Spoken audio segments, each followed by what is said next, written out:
За энэ өдрийн мэнд.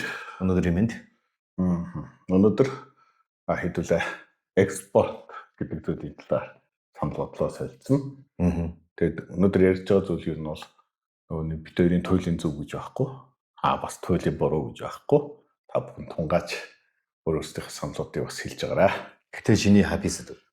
Тэгэлгүй яг 8 жилийн довчлага сүүлийн 7-8 жил яг ажилласан салбар маань учраас тэр нөгөө содох юм чинь Монголоос экспорт гэдэг чинь өөрөө амар чухал зүйл байхгүй. Бид нар чинь 3 сая хүнтэй зах зээлтэй хайлбар юм хийчихээр энд нэг юм ханддаг эсвэл ингэж яачдаг. Тэгтэл хажуу хоёр хөрш тэгэл ингээд бусад улсууд чинь эргэн тойронд байгаа улсууд ер нь хамгийн багтаал нэг 20 гаруй сая хүнтэй улсууд байна л та. За тэгээд хятад бол бүр агуу тэр гүн гаруй хүнтэй. Тэгвэл чиний үзэхээр ер нь өөр улсууд өөр одоо манай улс цаашаа одоо Америк гэдэг бүгд улс гүрнүүдээр юу гаргаад байна. Чиний өнцгөөс харахаар. Гэхдээ яг одоо нэг наадах чи ярил нэлээд том сэдв болох гэдэг. Гэхдээ ер нь бол ингээд экспорт товчхондоо гэвэл хамгийн сайн хийж чаддаг юм бол хийж байна. Яг мөн. Эргээд наадах чи нэг одоо ер нь энэ экспорт гэдэг гадаад худалдаа гэдэг энэ зүйлийн хамгийн жинхэнэ үнэтэй нэг хөдлийн цэг дээр нь очих байхгүй тий. Өөрөөрийнхөө онцлогтой юм гаргая. Яг үнэ. Тэгээд яг дээрэс нь бусад хүмүүс болохоор бусад улс орнууд ялангуяа компаниуд эдгээр судалгаа маш сайн хийж байна л та. Тэгээд судалгаан дээрээ эргээд өөрсдийнхөө хийж чаддаг юм ил хийж байна. Тэгэхээр хоёулаа нэг өнөөдрийн энэ яриагаараа хүмүүст судалгаа хийх боломжийг бас юм хийх боломж талаас нь ер нь бол яриад нэг юм экспорт гэж яг юм бэ гэдэг талаар тийм. За тэгэхээр ер нь бол экспорт гэд ярингууд содох нэг юм Монголд айгүй хэцүү нэг юм байгаад байна. Ийм амар хэцүү зүйл шиг, том зүйл шиг. Экспорт гэх тэнгууд бүр ингээд бүр нэг агуу баг нөгөө Элон Маскын сар руу явах төлөвлөгөө шиг юм. Ангар руу явах төлөвлөгөө гэдэг шиг сонсогдоод байна л да Монголд. Гэтэл энэ экспорт гэдэг чинь бол нэг юм зүгээр энгийн зүйл шүү дээ. Орчууд нь гадаад худалдаа гэсэн байгаа болохоор зүгээр хил чамдын худалдаа л байгаа байхгүй. Ер нь үл наад хэл үгний чинь асуудлаас болоод ойлгомжийн асуудал үүснэ. Тэгэхээр энэ шууд монгол нэрүүд ер нь даяараа бүгдээрээ нийлж яваад өстэй мэддэг хэлбэр эрдэмтэн мэдлэгтэй одоо судлаач гэх юм хэл нэрдэмтэн байвал шууд энэ нэрийг өгчих хэрэгтэй. Тэгээд анхаарах нүсэн хобби байдаг шүү дээ. Энэ болгонд Монгол нэр өгөх гэдэг тийм. Дуртай. Тэрнээс нь тижэл авдаг. Кавтай чинь одоо Монголд байхаар ярил кавтай гэж ярина. Би нэг хилэмж оломж гэдэг энэ хоёрыг нэг ойролцоо үг болгоод бодж исэн. За нэг нь бол хиллэх гэсэн. Хил дамнаж одоо. За оломж гэдэг нь олоод ирэх. Энийг олж авчираад. Тэр нь импорт байх гэдэг. За. Окей. Чигэд наад үнээс чинь болоод ер нь бас төөмөл хүмүүс шашин холн бодох. Ер нь миний өөрөө одоо энэ олон жил баримталсан үзэлгүй. Ер нь юм болгоныг л дараагаар зундаа арга үгүүд ярина. За тэгэхээр одоо нөгөө нэг үзэж байгаа хүмүүстэй илүү ойлгомжтой байх үүднээс хоёулаа зүгээр ингээд төсөөлөд үзье. За хоёулаа нэг юм үйлдвэртэй нэг юм ах トゥ хоёр. За хоёулаа тэгвэл юу экспортлох вэ? За энэ асуудлыг одоо чи бүр илүү ярина да. Ягаад гэвэл энэ чи одоо чиний 8 жил болсон довчлох сургамж байна. Тий. Яг би бол ийм нэг механик ажлуудыг бол ойлгож байна ер нь. Ингээд нэг юм хилгаал дээр очиод ингээд ойлгож байна. Гэхдээ нөгөө нэг хамгийн түрүүнд бодох зүйл чинь болохоор илүү ярих сэдв байгаад байна л та. Юу экспортлох юм хэвлээ.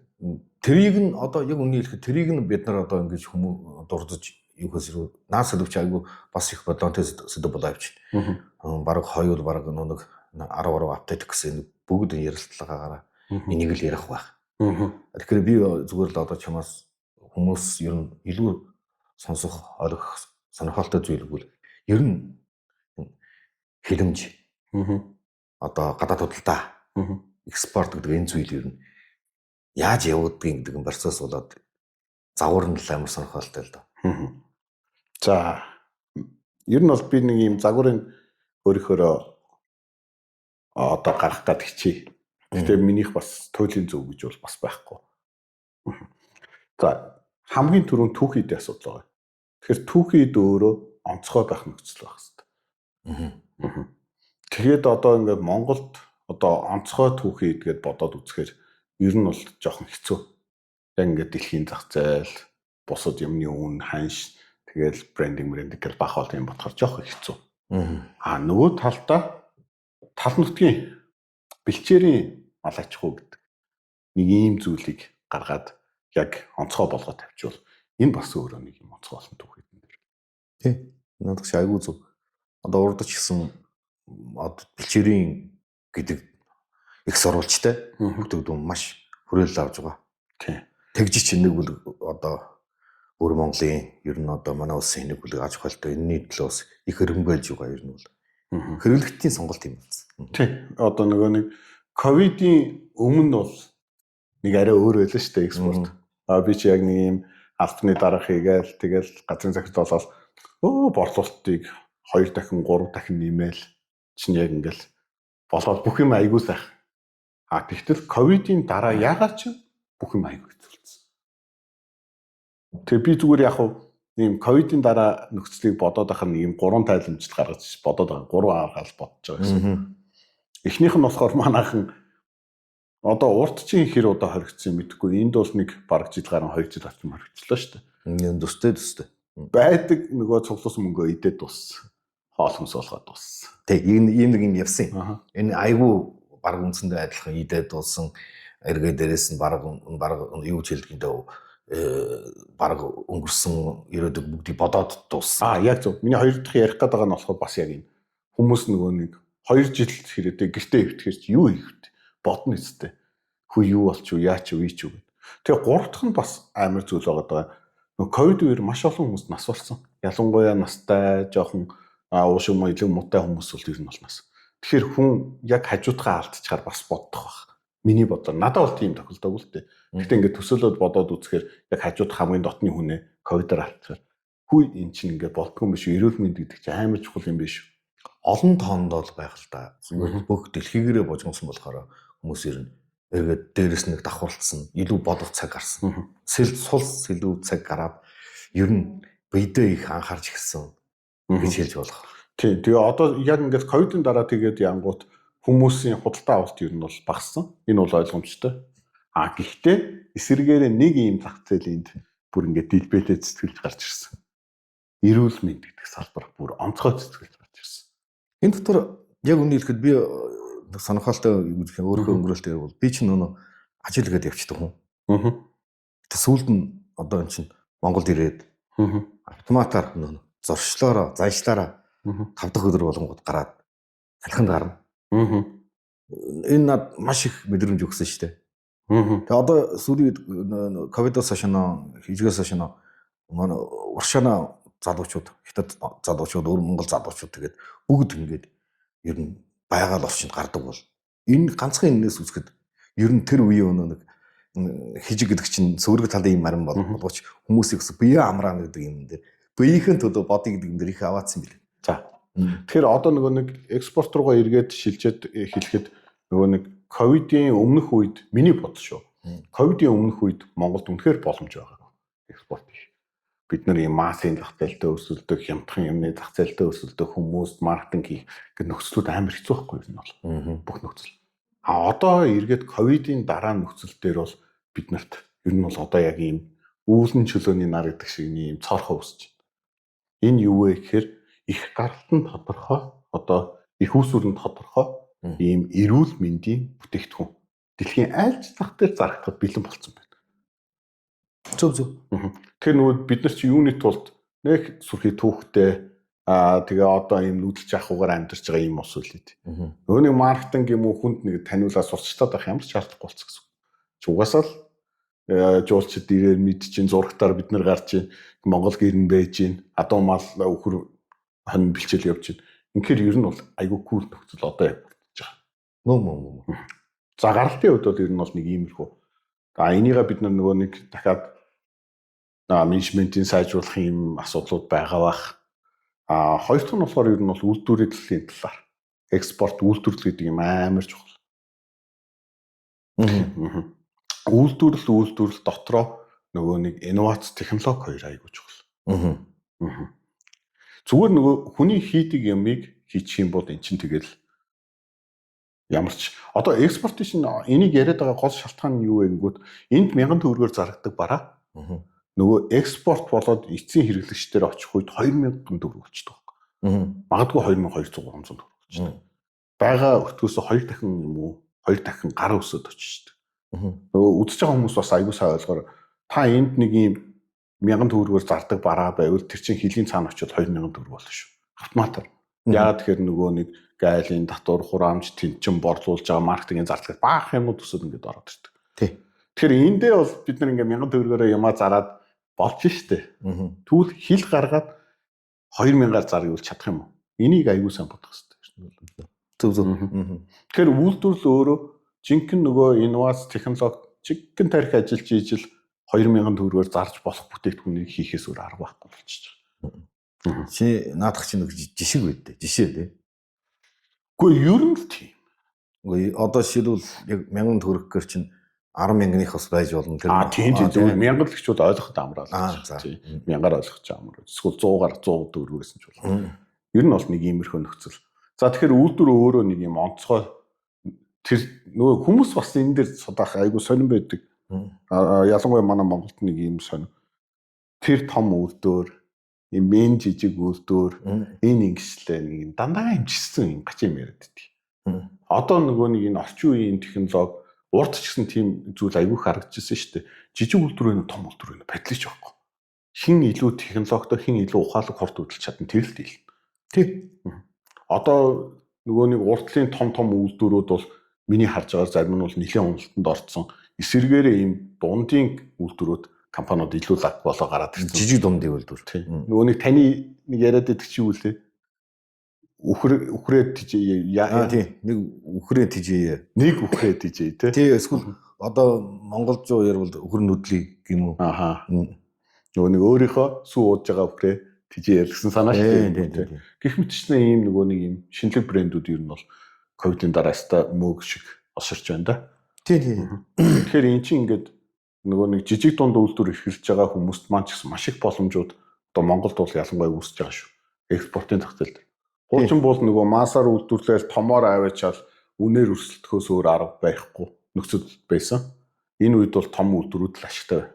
Жижиг үйлдвэрүүд даахгүй шүү дээ тэр. Даахгүй. Тэгтэл өнөөдрийн нөхцөл дээр нөгөө хэрэглэгч ийм онцгой юмыг хайж байгаа нөхцөл дээр бол үнэхээр бид нарт айгүй их боломж байгаа. Тийм ч болохоор Содаах бүтээр энэ подкастаа ер нь бол хүмүүст хүрээсэ, хүмүүс үзээсэ гэж хийгээд байгаа шүү дээ. Тийм. Дээрээс нь жоохон нөхөд ярьчихгүй. Ер нь зөв сонголтоо хийх юм бол зөв зах гэж үзэх юм бол үйл ажиллагааны зардал маш бага орно. Яг үнэндээ. Ер нь маркетинг гэдэг чинь мөнгийг ариулахын төлөө шүү дээ. Тэгээ уул нь бол нэг сүртэй том компани хийдэг юм байсан бол одоо зүгээр л нэг одоо өвдөсөр залуу манайхаар бол одоо сүжээний од. Тэгээд хийгээд болж шүү дээ. Яг зөв хүнээ олгож шүү. Зөв хүнээ. Энэ дотор бол янзын 9 шидий өстө сайн гар байна, муу гар байна. Янз янзын хүмүүс. Дэлхийд дахин монголчсон зөндөө л шүү дээ. Хаас айгуу Содаах нь ганцхан урд тийм байгаа шүү дээ. Тэгэхээр тэгээд дараа нь мэдээж хилгаалын асуудал бас айгуу гоё болсон. Хуучин чинь бүр айгуу тэнэг байдаг ш. Одоо энийг ярьж болдгийм болов болтгүй болов. Нөгөө юу яах вэ одоо хуучин зүйлийг ярих гэж байна. Ирээний дарга шийддэг байлаа ш. Бараг л юу оруулахгүй бараг тэр нөхөр шийддэг. Одоо бол нөгөө цахимжаад ковидын дараа яасан бэ гэнгүүт цахимжаад CMG гээд одоо тусгай систем ажиллаад ер нь бол шууд ер нь бараг Бээжин хөхөтос шийддэг болсон биш үү? Үгүй одоо хөхөт Бээжин ямар ч хамаагүй зүгээр л онлайн системд одоо тэр хилгаалын нөгөө үндсэн цахим систем байгаа шүү дээ. Тэр л зөвшөөрсөн бол тэр хийх юм байх нь ерөөсөй байдлаач байхгүй. Гой болж байна. Гайлаараа тхийн тулд яг ингээд бүх юмнууд нь байх хэвээр. Гайл дээр ганцхан юм шалгаж байгаа. Таны бүтээгдэхүүн онлайнд нөгөө бүртгүүлсэн зурагтайгаа таарч гинэ. Нэршлүүд нь брэндүүд нь бүх юм таарч гинэ. Хууцаанд таарч гинэ. Болоо. Тийм байна. Яг уу цахимын нэг жоохон хэцүү юм жоох удаад юм аа. Бүртгүүлээд ингээд нөгөө юугаа авах гээд нэг сар гарan болчдөг. Нөгөөдөг чинь болохоор хуучин ирээний дарагтайгаа яриад бараг 7 гэж шаачдаг гэсэн. Одоо бол нэг жоох уддаг юм. Тэгээд одоо тэгээд ер нь гайл юугаа хийчдэг юм байна. Тэгээ залгаад одоо уршинаа очих гэхэр чинь одоо бас бүх асуудал тулгарна да. Одоо тэгэл ер нь бол яг үннийг хэлэхэд хятадын гайл хийгээд орох хүртэл энэ бол ерөнхийдөө гайгүй байсан. Гайгүй, харьцангуй гайгүй. Мэдээж нөгөө нэг онцгой бараагаа олоод онцгой үйлдвэрлээд эн чинь бол тэр үйлдвэрт ажиллаж байгаа хүмүүсийн асуудал байхгүй юу? Тэгээд орчин. Одоо яах вэ гэдэг. Хамгийн дод болоомыг хэлж байгаа юм да ер нь. Тэгэл яг эн чинь нөгөө нэг яг одоо уртлын захыг бодоод үзэх юм бол биднэрт бол хамгийн том түшиг нь өөр монголчууд байна л да ер нь бол. Бид нар тодорхой хэмжээнд ижилхэн монгол хэлээрээ ярьцгааж байна. Бас нэг бодож сэтгэж байна. Дээрээс нь эн чинь таач хөдөө байсан, би ч хөдөө байсан, хөдөөний хүмүүс хоорондоо нэг ойлголцсноо доо. Нэг энэ талаасаа арай нөхцөл бол нэлээд гайгүй байна. Энийг одоо сүүлийн энд бүгд хүмүүс тэгж яриад байдаг. Би энтэй бас үзэл бодлоо бүр 9 сар бол юутай одоо тийм эсрэг талд нэг жилдэг юм уу? Тэрийг сүүлийн юм дээр ярэ. Болдгсон бол юуны одоо агуулгын сүүлд нь ярэ. Улдаар шиний энэ бүх юмыг сонсомоор байна шүү дээ. Жохон энэ экспорт одоо хилэмж яаж хийгдгийг. За тэгэхээр нэг юм мэдээж эн чинь давуу чанар үүсэж байгаа. Миний хувьд бол ямар ч бас нэг юм өвөр Монгол ах эгчтэй эсвэл дүүтэй болчоод ингээд гараад ирнэ.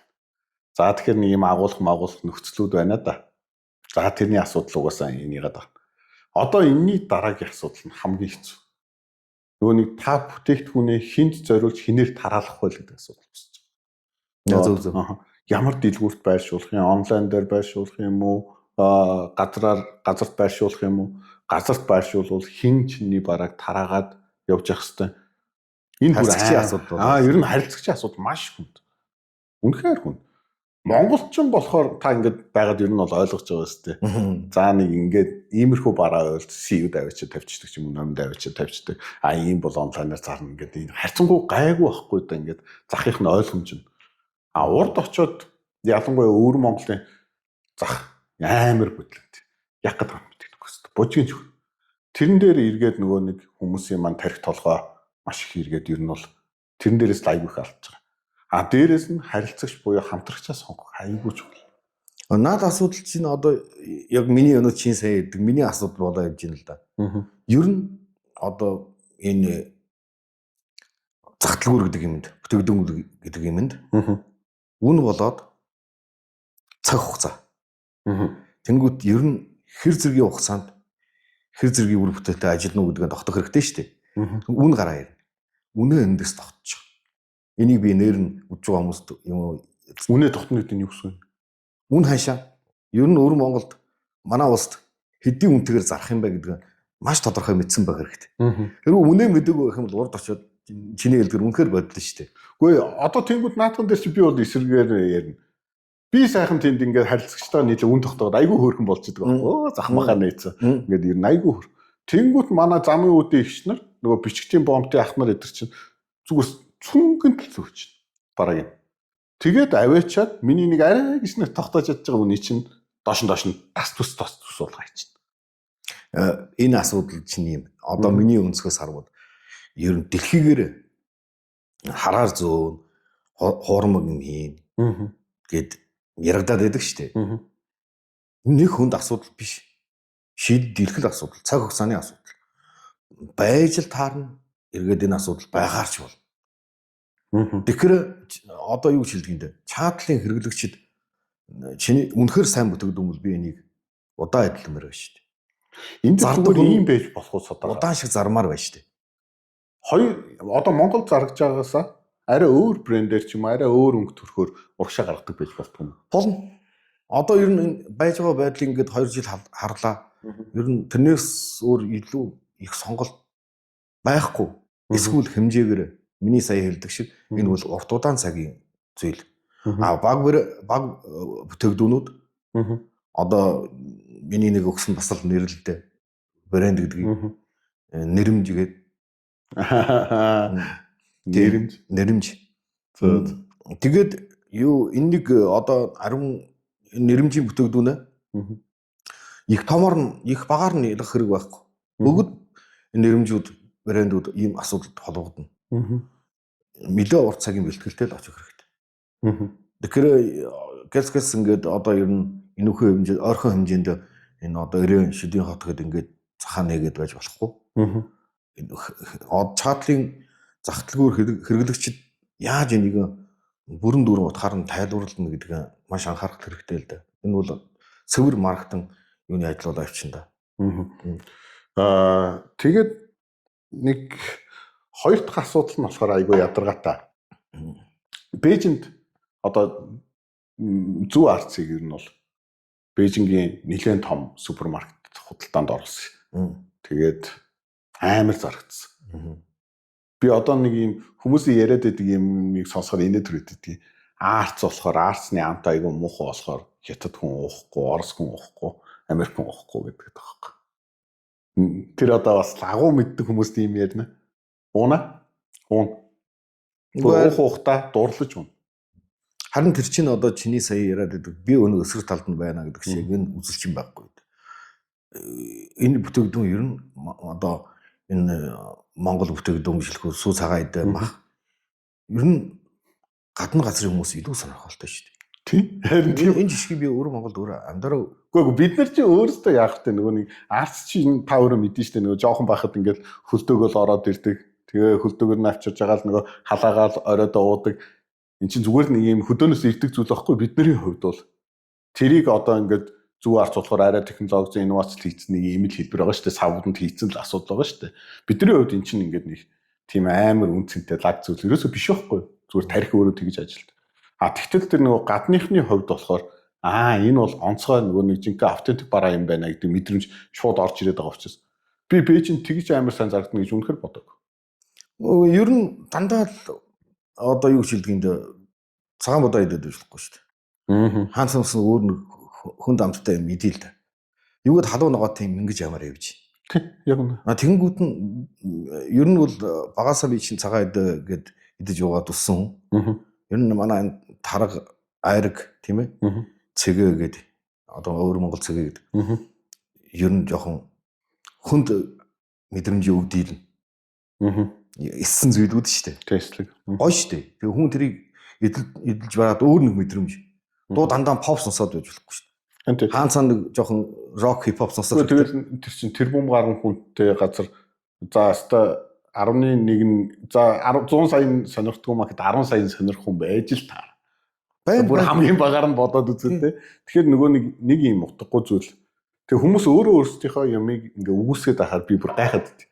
Энд дээр чинь би одоо брэнд хийх одоо нэрмж хийх явцдаа штэ. Их харуу үнтэй хөрүүл гэдэг. Бид нар уул копи уужсэн. Яг зөв. Копи штэ нэрээ. Лалгын гашуу штэ. Анхандаа. Тэгээд сүүлж ирээ тэрний доторх чаман амтыг мэдэрж өгөөж юм. Эсвэл бүр илүү гоё бурцаг тийм ээ. Буурцаг гэж ярьдаг үү энэ чинь. Копины бурцаг. Тэгээд тэрийг олж идлээ тэрийг гоё мэдрэмжийг мэдэрж штэ. Аргэд улаан дарс байдаг. Улаан дарс байна. Вано гэдэг юм чинь бас нэг гоё амтанд ордоггүй шүү дээ. Анх ухтаа. Ер нь арвын юмуд бүр тийм нөгөөний одоо аптетик юмуд чинь цаана өөрийн онцлогийг хадгалсан.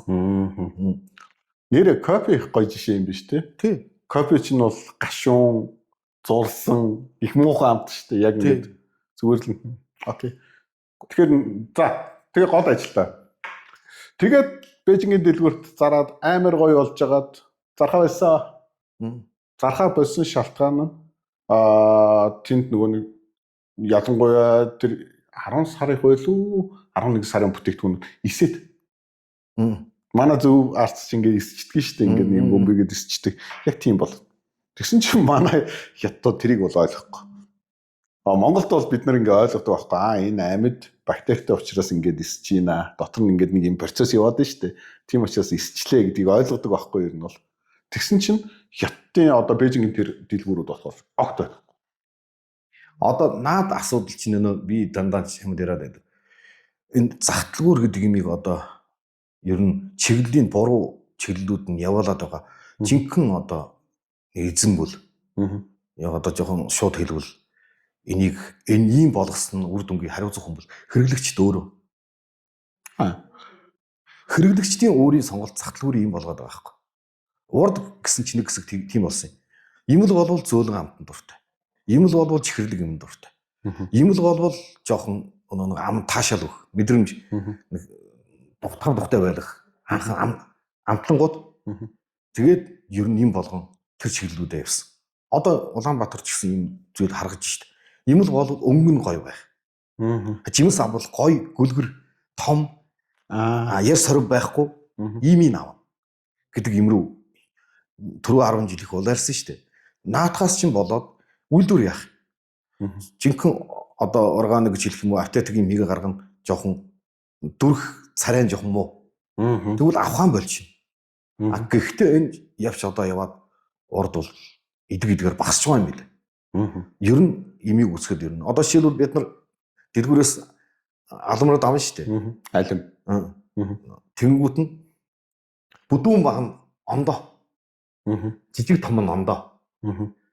Ийм хөв байдал нь бөөрнхөө биш.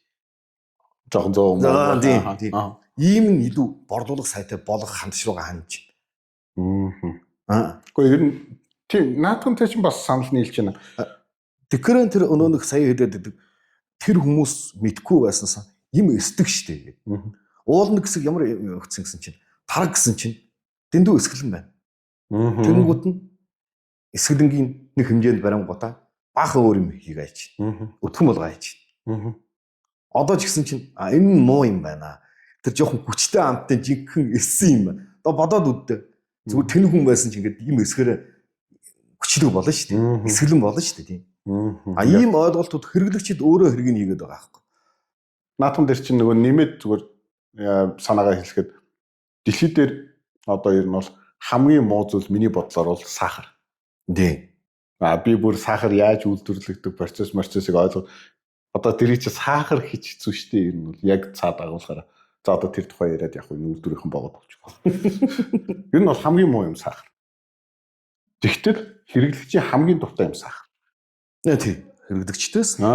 Тэгээд сахарын л нэмээд байна. Бүх юм одоо ингэж явсаар хагаад одоо эргээд нөгөө хэрэглэгч нар маань юу ярьж байна гэхээр сахаргүй бүтээгдэхүүн яриад эхэлж байна. Өөрөөсөө нэмүүлж бүх юмыг сахартай болгож энэ ороо тэр чигтэн сахар болгож хайчаад одоо эргээ бодож байгаа юм нь болохоор сахаргүй л юм.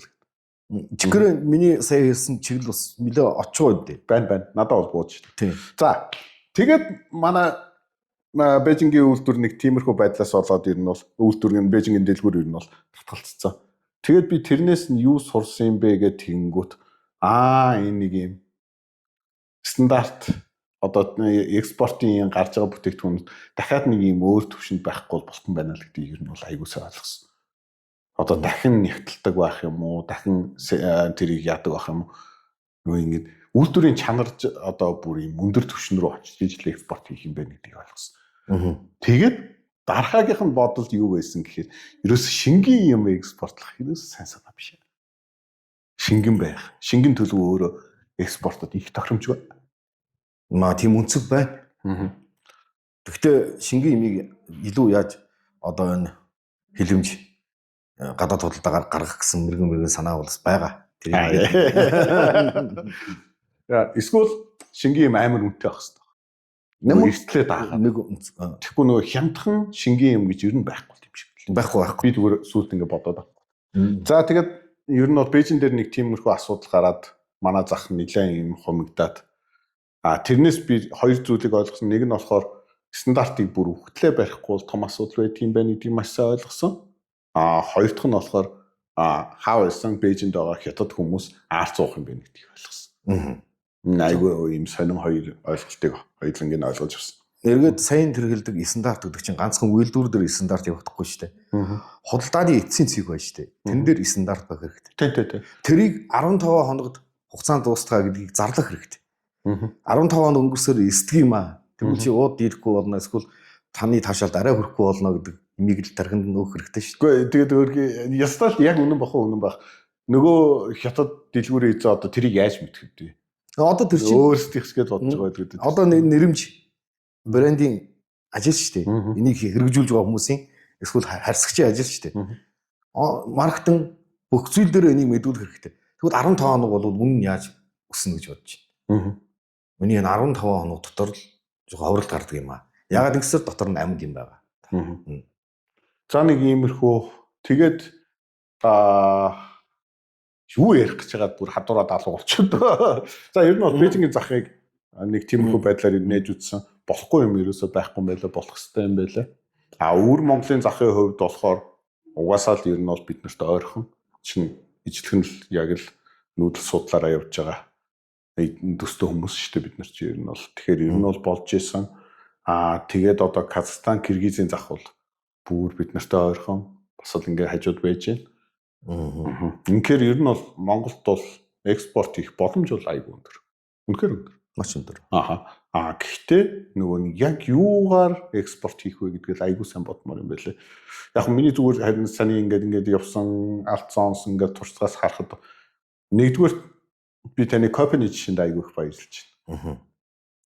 Тийм копи үнэхээр муухай амттай. Тэгсэн хэрнээ ялангуяа Азиудын хувьд бүр боломжгүй зүйл шүү. Бид нар чи юм ногоон цай май сүмөө ийм хэрэглээтэй сонир гараад шүү дээ. Тэгтэл кофе тэнцэнэс хүрээд ирээд одоо Хятадд бол пик кофе шоп л лээ. Амар шүү дээ. Улаанбаатар та харж байгаа дүүрэнд кофенууд байж байна. Ингээд за тэр Тайланд Вьетнам гэдээ бүгд л байж байгаа тий. Азиуд бол бүгд хэрэглэж шүү дээ. Самтаггүй хэрэглэ. Солонгосод бүр номер 1-ээр хэрэглэж байгаа. Ингээд болдгийм байна. Тэгэхээр нөгөө нэг одоо хамгийн энгийн жишээ Арц, Айрэг яагаад нэх байхгүй гэж. Тийм. Өгöd байгаа. Энэ зүгээр л нэг юм тэр нөхрийн юм тархиндаа эзэн логик л байгаа байхгүй. Тэр нөхөд тэгж бодсон байхгүй. Тийм. Хоёр ер нь дараагийн юм дээр нэг бүтээгдэхүүний салбар харан салгаад ярих гоё юм байна. Би үзсэн. Окей. За. Нэг тиймэрхүү экспорт хийх бол миний зүгээр яг хүмүүстэй зөвлөхөд бол экспорт хийх тийм амар хэцүү биш. Хамгийн гол нөгөө нэг таны бараа нөгөө хилийн цаана гараад 2 дахин илүү үнэтэй зарагдсан шүү. Тийм учраас нөгөө нэг тэр 2 дахин илүү үнийг төлж авах үс ихтэй бараал байх хэрэгтэй л гэсэн үг л дээ.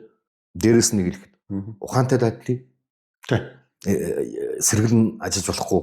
Ухаантай дайдлыг тийм. Ер нь бол нөгөө нэг ухаантай гэдэг үгний ард юу нуугдж байна гэхээр бүх юм маш сайн төлөвлөөд цаг хугацаа мөнгө төгрөг бүх юм маш сайн төлөвлөөд миний нэг юм алдаа болохоор би жоохон яарав маргааш хичээн өнөөдөр хичээлгээд ингээд нэг жоохон яарад байдаг. Тэгээд яарав хүний сул тал юу байдгийг гэхээр яарад алдаад ахаараа болчихдог. За. Тэгвэл үндсэндээ одоо ер нь хилэмж одоо гадаад улдаа гэсэн энэ чиглэлээр нэлээд тайлбарлаад бүрэн тайлбар болсон уу? Энийг яг бүрэн тайлбарч барахгүй. Энд чинь содооха нэгдүгээр түүхийн эдийн тухай бүр нарийн ярих хэрэгтэй болно. Үйлдвэрлэлийн процессын тухай бүр нарийн ярих хэрэгтэй болно. Тэгээд яг тэр хилээр гарсны дараа яах юм гэдэг чинь нарийн ярих хэрэгтэй болно. Өнөөдөр хоёулаа энийг хийгээд сууж байгаа гэж хамгийн гол юм чинь тэр нөгөө брэнд гэдэг юм шүү дээ. Брэнд хаанаас үүсэж байгаа юм гэхээр бүр түүхийн эдээсээ эцсийн хэрэглэгч хүртэл үүсэж байгаа зүйл шүү дээ. Тэгэхээр энэ нандин зүйлийг илүү сайн ойлгуулж ярих гэхээр нэг юм 20-30 минутанд амжихгүй л. За. Тэгвэл өнөөдөр ер нь хоёуд ер нь энэ нэртэй яриад болох уу? Болъё дөө. Тэгээд дараа удааныхаа юм дээр ирээд илүү дэлгэнгүй яриг бол ярий. Окей. Тэгээд нэг комент бичнэ гэж хэлдэг үү дээ. Хүмүүс бичвэл эргээд хоёр бас энэ одоо гадаад судалдаа хэдэмжсэн талаар илүү ярих сэдв зөндөө л байна л да. Бага. Хоёулаа нэг жил хэрэтээ бол нэвтрүүлэг хийчихнэ. За баярлалаа. Баярлалаа.